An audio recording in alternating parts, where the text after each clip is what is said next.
एकीकडे सत्ताधाऱ्यांमधला रोष जरा जास्त आहे, त्याच्याबद्दल सत्ताधाऱ्यांना विचारूया.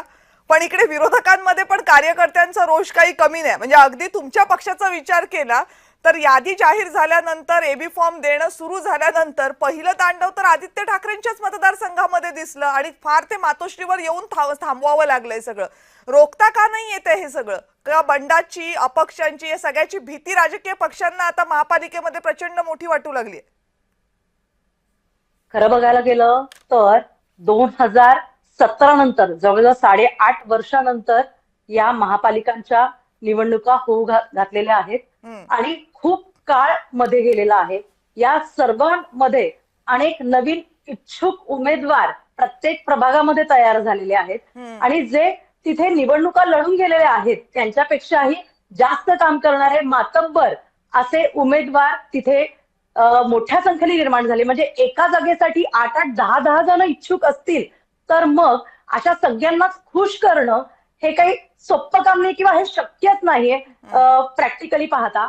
तर अशा वेळी सत्ताधारी असतील किंवा विरोधक असतील, या सर्वांच्याच उमेदवारांना किंवा इच्छुक उमेदवारांना, कार्यकर्त्यांना प्रत्येकालाच अशी अपेक्षा असते की मी इतके वर्ष काम केलेलं आहे, मी निष्ठावंत आहे, तर मला तिकीट मिळालं पाहिजे, ही प्रत्येकाची अपेक्षा आहे.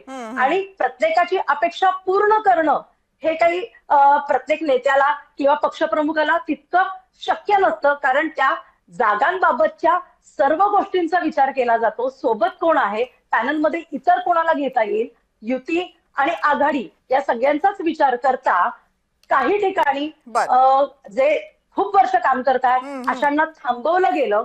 काहींना सांगण्यात आलं की बाबा थोडं तुम्ही धीरानं घ्या, आणि ज्यांना अपेक्षा होती त्यांना तिकीट मिळालं नाही, त्यांनी आपला रोष व्यक्त केला. आणि हा रोष व्यक्त करणं स्वाभाविक आहे, कारण अनेक वर्ष जर पक्षाचे सर्व कार्यक्रम प्रोटोकॉल प्रमाणे जर पाळत असतील, पक्षाच्या जर मीटिंग प्रत्येक ठिकाणी उपस्थिती असेल, तर मात्र अशा वेळी असे कार्यकर्ते नाराज होणे स्वाभाविक आहे.